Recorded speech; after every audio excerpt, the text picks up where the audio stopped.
Situations చూసారా ఎలా ఉంటాయో, కానీ దేవుడు ఎవరినో ఒకరిని పంపిస్తారేమో ఆ టైం కనిపిస్తుంది. ఇంటి నుంచి బయలుదేరడమే లేట్గా స్టార్ట్ అయ్యాం కదా, హైదరాబాద్ రీచ్ అవ్వడానికి 1 o'clock అవుతుంది. అయితే మధ్యలో మా మరిది వాళ్ళ ఫ్రెండ్స్ అయితే కాల్ చేశారు. మాకంటే ముందే బయలుదేరున్నారండి వాళ్ళు.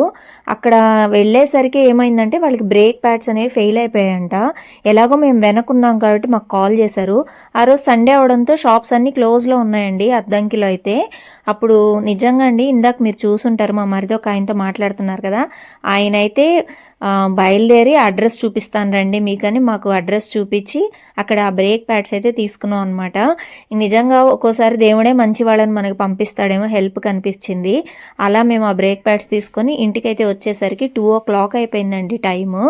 ఇక ఇల్లు చూసుకునేసరికి ఎలా ఉందని చూశాను.